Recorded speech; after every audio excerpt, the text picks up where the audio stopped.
HP-ku. Kalau rusak gimana ya?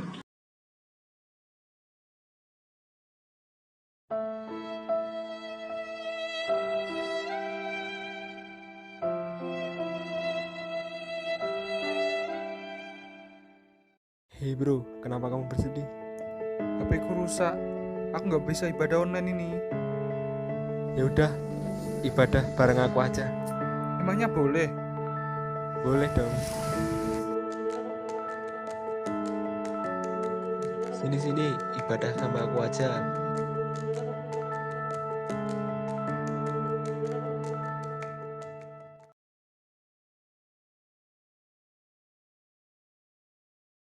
Puji Tuhan, kita bertemu kembali pada ibadah pemuda online pada sore hari ini.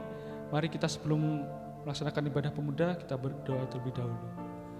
Terima kasih Tuhan Yesus, terima kasih atas berkat dan rahmat-Mu yang menyertai kami sepanjang hari ini ya Bapa. Dan tiba saatnya kami akan melaksanakan ibadah pemuda online. Kiranya Engkau sertai mulai dari awal, pertengahan sampai pada akhirnya. Biarlah firman-Mu juga dapat tertanam dalam hati kami ya Bapa. Hanya di dalam nama Tuhan Yesus Kristus kami ucap syukur dan berdoa. Haleluya. Amin.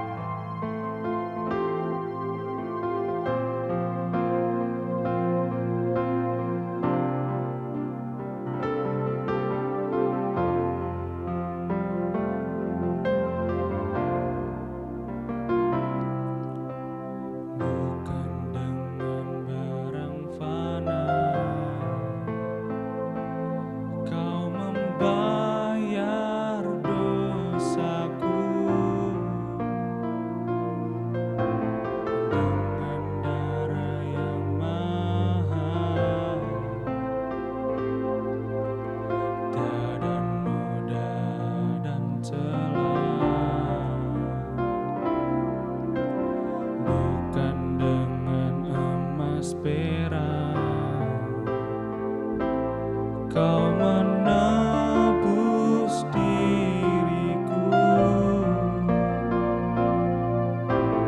oleh segenap kasih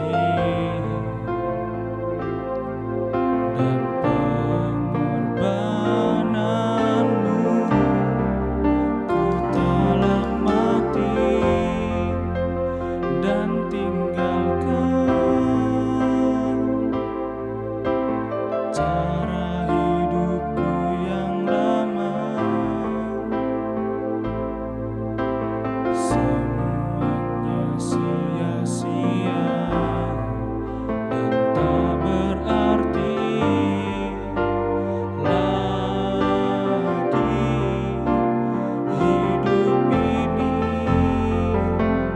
ku letakkan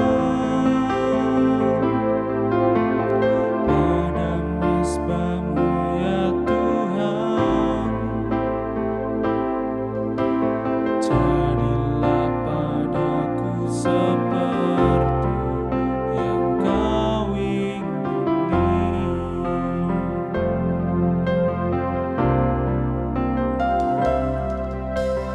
Bukan dengan barang fana Kau membayar dosaku dengan darah yang mahal.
Tuhan, Allah Bapa yang baik, kami bersyukur Tuhan, kami telah menaikkan setiap pujian kami kepadamu.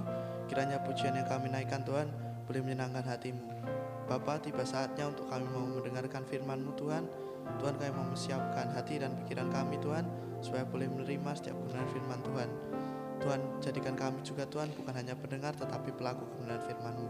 Kami telah berdoa ya Tuhan, hanya di dalam nama Tuhan Yesus Kristus kami sudah berdoa. Haleluya, amin.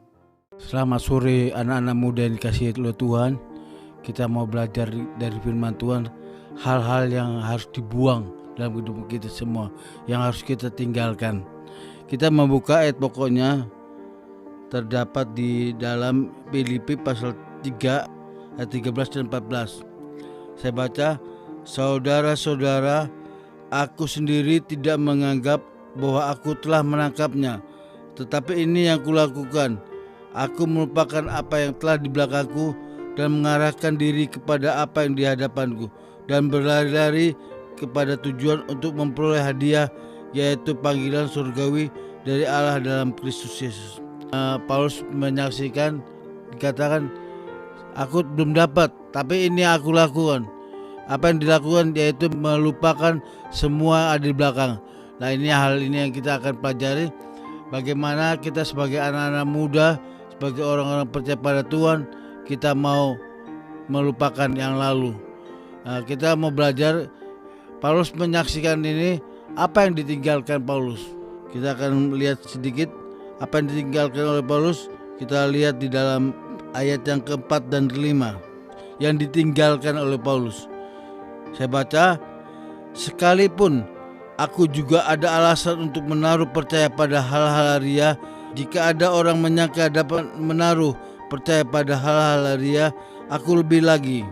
Disunat pada hari ke-8 dari bangsa Israel, dari suku Benyamin, orang Ibrani asli, tentang pendirian terhadap hukum Taurat, aku orang Farisi. Nah, ini yang dimaksud Paulus, hal yang dilupakan, yang ditinggalkan. Kita melihat di sini apa itu, yaitu adalah hal-hal ria. Dikatakan dia disunat pada hari ke-8, dan dikatakan juga dia dari bangsa Israel, dia dari suku Benyamin, dia orang Ibrani asli, bahkan dia juga sempat dulu membanggakan kalau dia ini seorang Farisi. Yang dulu merupakan kebanggaan itu dilupakan oleh Paulus. Dari sini kita belajar bagaimana Paulus mengajar pada kita hal-hal yang laria itu tidak perlu dibangga-banggakan.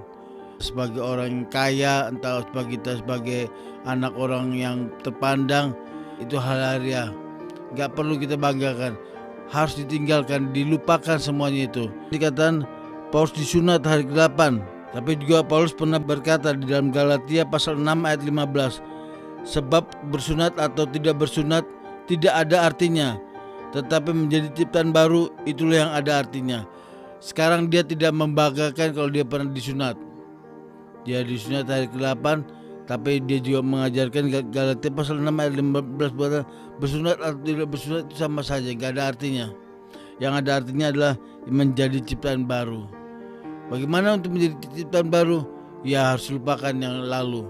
Nah, kita belajar di sini, Paulus sempat dulu membanggakan hal laria itu, tapi kita sebagai orang-orang percaya nggak perlu lagi membanggakan itu. Dikatakan juga dia orang Israel dari suku Benyamin, asli orang Ibrani. Ibrani itu bahasa orang Israel. Jadi ada orang membanggakan, aku dari suku yang besar. Oh, saya orang Jawa, bahasa Jawa paling terkenal di Indonesia. Itu bukan hal yang patut dibanggakan. Itu harus ditinggalkan semuanya. Udah pokoknya orang Ibrani, orang yang berbahasa Ibrani yang paling hebat dulu. Tapi kita belajar bahwa Tuhan itu enggak cuma cinta kepada orang Israel yang berbahasa Ibrani, tapi dia cinta segala bangsa. Enggak ada bangsa di dunia ini yang tidak dicintai oleh Tuhan. Tapi di sini kita belajar, jangan kita merasa kecil kalau kita dari suku yang kecil yang enggak terkenal. Tapi di sini kita belajar bahwa kalau dulu itu ada kebanggaan dalam hidup kita, lupakan semua itu. Dikatakan dia juga orang Farisi. Dia banggakan dulu kalau saya ini orang Farisi, orang yang belajar Alkitab, yang tahu isi Alkitab dengan benar. Tetapi ternyata Paulus mengerti karena Yesus pernah mengecam orang-orang Farisi. Saya baca dalam Matius pasal ke-23, saya membaca ayat 25, ayat 27 dan 29. Celakalah kamu hai ahli Taurat dan orang-orang Farisi, hai orang-orang munafik, sebab cawan dan pinggan yang kamu bersihkan sebelah luarnya, tetapi sebelah dalamnya penuh rampasan dan kerakusan. Ayat 27. Celakalah kamu hai ahli-ahli Taurat dan orang-orang Farisi, hai orang-orang munafik, sebab kamu sama seperti kuburan yang dilabur putih, yang di sebelah luarnya memang bersih nampaknya, tapi yang di sebelah dalamnya penuh tulang belulang dan berbagai jenis kotoran. Ayat 29-nya. Celakalah kamu hai ahli-ahli Taurat dan orang-orang Farisi, hai kamu orang-orang munafik, sebab kamu membangun makam nabi-nabi dan memperindah tugu orang saleh, dan seterusnya. Kita belajar di sini bagaimana Yesus pernah mengecam. Jadi nggak ada kebanggaan. Bahkan orang Farisi yang begitu saleh, yang mengerti firman Tuhan, Tuhan mengecamnya. Dikatakan celakalah. Ya, kita baca ada kata celakalah orang-orang Farisi. Jadi Paulus karena dia mengerti hal itu dia benar, maka dia cepat tinggalkan semua, dilupakan. Bagaimana cara meninggalkannya? Melupakannya bagaimana? Aku melupakan tapi kok masih ingat terus, bagaimana? Kita mau sedikit belajar. Yang pertama kita melihat di dalam Filipi 3 ayat 8. Ini yang pertama. Malahan segala sesuatu ku anggap rugi karena pengenalan akan Kristus Yesus Tuhanku lebih mulia daripada semuanya itu. Sebab karena dialah aku telah melepaskan semuanya itu dan menganggapnya sampah. Yang pertama, kita harus melepaskan. Gak boleh dipegang terus, gak boleh ganduli terus tiap hari. Yang kedua juga dikatakan, aku menganggapnya sampah. Kalau sampah, makan ini sampah. Mungkin kita berkata, oh ini sampah, tapi ini bangga saya dulu. Gak mungkin namanya sampah, ya mungkin diremas gini ya, terus dikantongi, dibawa kemana-mana. Jadi kalau namanya sampah dibuang. Jadi nggak perlu dipelihara. Gak ada orang menyapu rumah sampahnya dikumpulkan taruh di kamar, nggak mungkin. Dibuang sampahnya. Yang ketiga, membelakangi dan mengarahkan diri kepada tujuan. Itu ada di ayat yang ke-13. Saya membacanya. Saudara-saudara, aku sendiri tidak menganggap aku telah menangkapnya, tetapi ini yang aku lakukan. Aku melupakan apa yang telah di belakangku dan mengarahkan diri kepada apa yang di hadapanku. Kita harus belakangi semua yang dulu pernah menjadi kebanggaan kita, serta mengarahkan diri kepada apa yang ada di hadapan kita. Gak boleh kita menghadapkan diri kepada yang mau kita tinggalkan. Kalau kita begitu gak akan pernah kita bisa melupakan. Harus di belakang kita, gak boleh ada di depan kita. Dia juga bukan sekedar hanya membelakangi apa yang ditinggalkan itu, dia juga berlari. Artinya dia tinggalkan dengan cepat, enggak jalan pelan, enggak, tapi kita berlari meninggalkan semuanya itu dan mengarahkan kepada tujuan hidup kita, yaitu panggilan dalam Yesus Kristus untuk memperoleh keselamatan pada Tuhan. Jadi kita sudah belajar. Yang pertama caranya untuk melupakan semua yang ada di belakang kita. Yang pertama itu lepaskan. Yang kedua menganggap itu sampah. Yang ketiga membelakangi yang mau kita lupakan itu dan mengarahkan diri kepada apa yang dihadapi kita, dan juga kita berlari secepatnya tinggalkan. Nggak boleh kita masih menoleh ke belakang. Kita berlari menuju pada panggilan surgawi dalam Yesus Kristus. Puji Tuhan, kita belajar dengan firman Tuhan walaupun hanya sebentar, tapi saya rindu kita anak-anak muda melakukan supaya apa yang dilakukan oleh Paulus, dan kita akan diberkati, ditolong oleh Tuhan. Kita berdoa bersama. Terima kasih Tuhan buat firman Tuhan yang kami pelajari saat ini Tuhan. Kami rindu Tuhan, firman Tuhan ini walaupun hanya singkat, tapi memberkati setiap anak-anak muda yang ada, supaya mereka hidup sesuai dengan firman Tuhan, supaya mereka mendapatkan panggilan dari surgawi dari Allah dalam Yesus Kristus. Terima kasih Tuhan, terima kasih. Ajar kami, beri kekuatan buat kami untuk meninggalkan semua yang kami banggakan dahulu. Sekarang kami mau hidup sesuai dengan kehendak daripada Tuhan. Terima kasih Tuhan. Dalam nama Tuhan Yesus Kristus kami berdoa. Haleluya. Amin.